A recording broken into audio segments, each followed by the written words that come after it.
this is a joint committee of water and the labor, as communicated or told by the chair lady.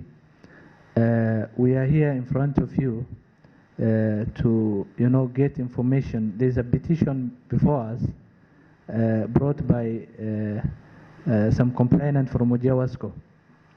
And if I hear you well, that you said the matter is in court. If that is what I heard from you saying, do you have a proof, or will it be in order for you to say that this matter is in court while this committee is equal to a high court? Thank you. Thank you, Chair. The process of auditing WAJWASCO staff is still going on. It is not yet 100% complete, but it is going through phases. And the first phase of the audit has been commenced, and it's over now. And that led to the dismissal of some of the staff. Basically, what we looked at this stage is who has a legal document that allows them to be a staff. Basically, the contract or employment letter that they did not present it to the audit committee or the audit team. And this was not done only by the auditors. There are two sets of audit that has happened. One was through external auditors, and one was through internal. And lastly, there was also a task force that was in charge of the audit that came from various departments. And this matter is already in court, the way I understand, and maybe you will guide us. My understanding is that once a matter is in court, it is called sub judice.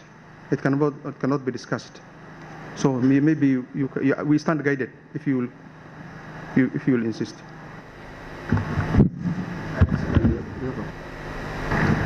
For those who have raised the complaints, there's a window for giving them. They were given opportunity to present their complaints. A task force was set up by His Excellency the Governor, and they were given the opportunity to explain themselves.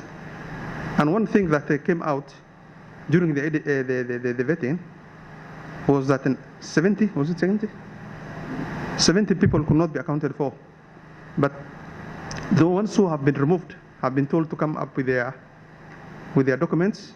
A committee has been set up, and I hope they will come up with a report. So I suggest that we wait for that committee to come up with a report, and we see how the way forward next. Thank you. I'd like to ask, was there a specific criteria that was used in downsizing the staff? Who was left behind? Who remained? Thank you, member. I think I answered that question. I said the only criteria that was used in the first phase was who has a formal employment letter or who has a document that shows that this person has been employed by the company. And the rest that had documentation are still working with WAJWASCO. And there are other phases that are coming up. The second phase, which will look at the qualification of the staff. And the third phase, which will look into skills matching with what the staff has been appointed for. The job role and the skills of the staff, are they matching? If no, then they will be dismissed as well. Thank you. On your earlier statement, you said we communicated to the staff. What we are aware, as per today, is that no staff has been given termination letter. Neither was there a formal communication through a notice board. Yes, the staff were communicated to. There was a communication through phone that this has happened and they should come to the office for further guidance. Assalamu alaikum. I just want to ask you a follow-up question in regards to what Honorable Engineer Bule has asked. He asked you that after you made an internal or an external audit, there are some stuff that was sent off or were laid off. When was that in terms of dating? Which month was that done? From there on, I want to ask you a few questions. Thank you. Thank you, Honorable Member. The process was going on since August last year, and it was concluded just a month ago, and that is when this communication was done. And to my understanding is that from last month, if they were laid off, it means they were not supposed to receive, or they were not receiving salary from last month. Here we had individuals whom were part of the petitioners who said that they have not received their salary for 6 months. And some of them even pleaded to us that and the only thing they need now, because it has gone to the worst level, the only thing they need from is their salary for the last 6 months. What criteria has the department or the company used to stop the salary of individuals working for WAJWASCO for the last 6 months if the audit report and the layoff came just last month? I think if you remember, when this process began, His Excellency the Governor had frozen the water company. And if an institution is frozen, that means there is nothing that is going on in that institution. And for that matter, any amount of money that goes to individuals will not be valid according to, because if it is frozen, it means it has been totally frozen and the institution was not working. However, there are many reasons, because there are human beings that were involved in the process of doing the audit, and that's why, in the wisdom of His Excellency the Governor, decided to establish a committee that looks into the grievances of some of the people or some of the staff that had challenges or issues with the process. And once they are listened to and some of these issues are recorded, then the committee will also table that report and share with His Excellency the Governor for further guidance. Thank you. We didn't anticipate that question because there were 4 questions that were sent to me. That is about the revenue generated, the amount of the budget, the boreholes managed by WAJWASCO, and the personnel seconded to WAJWASCO. That is what I prepared for.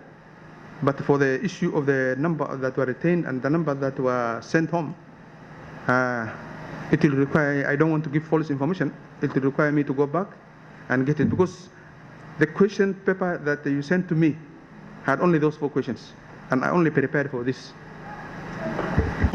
Assalamu alaikum. My question is that is WAJWASCO as a company from their income able to pay their staff salaries? To be realistic, this amount cannot pay even more than 20 staffs. It cannot even pay 20 staff. It can only pay 15 to 12, especially those of low grade. But if we say we will employ an engineer, an accountant, a procurement officer, and so on, it will not even be enough for 5 people. So the major aim of this company was, constituting this company was to generate income and to be self-sufficient. That was the major aim. But somehow, that was the main objective of forming the company. But unfortunately, the boreholes, the number of boreholes, people are not ready to surrender the boreholes to the company. But right now, there's a bill which is coming to the assembly, on matters pertaining to management of boreholes. We want to take over the boreholes and hand them over to WAJWASCO. And if the community are not ready to cooperate, then let me not preempt what is in the bill, but we are planning to bring a bill pertaining to the management of boreholes and to address some of these issues you have asked. Can I let me add to what our CEC has mentioned. The purpose and main reason why this company was formed was to provide water, quality water to all the people of Wajir. And the company has not yet achieved its main objective, basically because of various challenges that has existed for quite some time. The company is only managing 15 boreholes out of the 337 boreholes that are in Wajir. That is very limited compared to what is there. Again, some of the issues that led to this process of audit is as a result of the inability to pay its staff, inability to maintain even the few boreholes that the company manages. And this has led to the process of this audit, of which some of its findings, if I may share here, it is shocking to the people and to the committee, and probably will think through the way the process was done. You can imagine of having 70 individuals that are nowhere to be traced. They are only existing by name. For instance, it may be so and so, but there is no face, ID card, or anything that you can link to that individual. So 70 individuals were purely ghost, and they never came for the exercise. We have also seen scenarios where one person was earning 6 salaries, an individual getting 6 salaries to his account from this, dying company that is unable to give water to the people. So in that line, I think we need to reason with the voice of the people, where quality water service need to be received. Of course, there are challenges. People have taken WAJWASCO as a hiring company where you can just work and earn salary. And the objective of the county government is not to earn salaries, is to provide service and empower the people, deliver services. This cannot be achieved if we continue having over 435 staff within WAJWASCO, while they are managing only 15 boreholes and they are generating only 600,000 at maximum and at minimum 300,000 a month. I think that is not viable and it's not sustainable. According to my understanding, a question was asked about the number of staffs in place in WAJWASCO and those who were sent off after the audit. I think this is a general question. It doesn't need preparation. If the CEC or the Chief of SAC can't tell even the number of staffs now who are in place, it means the whole process was not inclusive from the start of the audit. That is my concern. My second question is about these members who are actually from 2 committees, the water and the labor. Their role is oversight. Under the audit and whatsoever that has been carried out, that's an oversight issue. Was there any committee, whether either water or the labor, which were involved in that oversight process of auditing the WAJWASCO? That's my question. Secondly, thirdly, is the audit firm competent? And was that audit report tabled anywhere in this house to the water committee or the labor committee? Is that audit firm registered with the audit firms in the country? Is it a legal audit firm? And lastly, I wanted to know whether the list which the audit firm has released is ready to be shared with the committee. The list which has been actually audited and then retained, that list from the audit firm, not from WAJWASCO, from the audit firm. Thank you very much. First, let me confirm to you that this was not a fraudulent process. It was open, and it was open to those who are concerned, particularly the staff that have been engaged through this process. They were well informed that this process will going to happen. There are two categories of audit that has been done. One was the general one for the whole county, and there was one with WAJWASCO as an independent institution. The one of WAJWASCO as an independent institution has already been done. Both have been done. The report is available. It has not yet been finalized, but the report is available and it will be shared with the committee as required. However, after I personally sit in the task force of the audit, which comprises of various chief of staff and the county secretary, I can confirm to you that the staff that remained after the exercise were 242 staff. And initially, and it is one of the reasons that led to this audit is we could not ascertain how many staff are working with WAJWASCO. As the CEC said, at one point it was 400s, at another time it was 200s, and that led to this this process. And that is just by the fact that the governor asked for how many staff are with WAJWASCO. And different personnel that are working with WAJWASCO gave different figures, and that led to the process of this audit.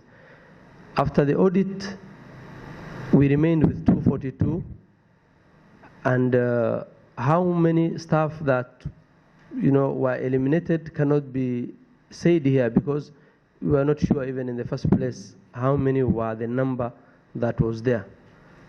But through a process, and that was just the first phase, I can confirm to you that there will be second phase and third phase, which will ensure that it will going to lead to a sustainable WAJWASCO that will serve the people as required.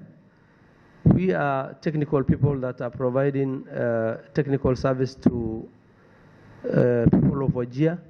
We are not politicians. I can confirm to you that we have no direction and we have no communication from the governor in regards to who should be eliminated and who should stay. The audit was very fair. They could not even take instructions from me. They can't take instructions from the MD and anybody else as long as they are within their mandate of reviewing who is a staff and who is not a staff. And as I said, the criteria that was followed was just one, and a very simple one. Do you have an employment letter? Yes, remain. If you don't have, leave. And that was their mandate. I can confirm to you again that the audit exercises were conducted by two audit firms. And as we also share with you the final report of what has transpired, I can confirm to you that the county government has not engaged an audit firm that is not qualified or licensed to conduct an audit exercise. Okay, I'm Shamsa, member of this committee.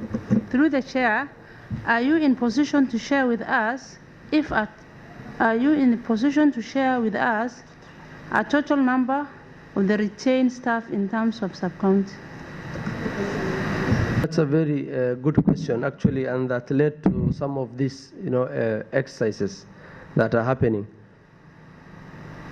It happened, unfortunately, that over 90% of the WAJWASCO staff are based in Wajir and not even managing these boards or looking into these boards. So therefore, at the moment, the staff that remained are not categorized into sub-counties. They are all based here in Wajir Town. From your reactions, you actually explained about the process of the audit firm. The first phase was about the employment letter. And you say this is a continuous process whereby there is a second phase and third phase and maybe fourth phase. Kindly explain to us if there will be a second phase. What are the reasons the audit firm will again go for audit of staff after the employment letter? Maybe are they going to ask for professionalism, qualifications in the second phase? Third phase, if there is a third phase, what are the questionnaires? So that the people of Wajir know that this exercise is transparent and fair to everybody. So that they know the processes which are coming. First phase, second phase, third phase, or whatsoever phases that are to be followed by the county government of Wajir. Thank you, Honorable Member. Yes, as I said earlier, this is just the first phase. The second phase will look into who has the necessary, not necessary qualification, basically who has, the job you are doing and the qualifications you have matching in terms of education. Then the last phase will be whether you have the necessary education. If you have a degree, like for instance, to manage a certain position, for instance, you have a degree in education and the position requires a plumber, definitely we're going to review that and ensure the right skills are in the right place. And this is not just done for the sake. The main purpose why this is done is to make WAJWASCO work. And the way we see, there are a lot of challenges in transforming WAJWASCO because it has been a den for misuse of resources, whether it is in terms of employment, whether it is in terms of the service it provides. It has never achieved its objective 13 years down the line. To undertaking the process, what was the legal fee, value for money? Two, in the process of identifying the right employment letter, I was made aware that some people were compelled to bring their birth certificates. Was that like community profiling, or what was the intention? Thank you very much. I think, as I said earlier, there is no intention to profile anybody. And the moment you see this report, or even from the streets, if you see those who are affected, it is not a single community or a group. It is all over. It is almost everybody. I sit here as the Chief of Staff for Water, and I receive these complaints, and people come from all over Wajir, not a particular place. However, when you are given employment, you always bring your birth certificate, right? It maybe with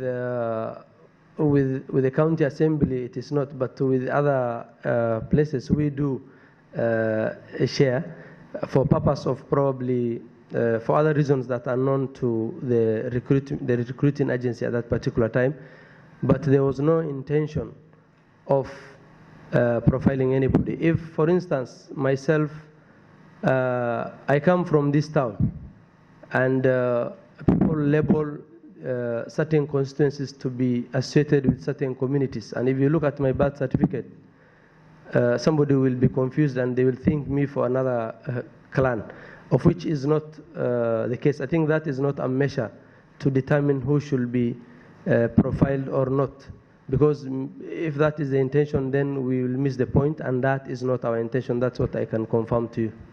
Thank you.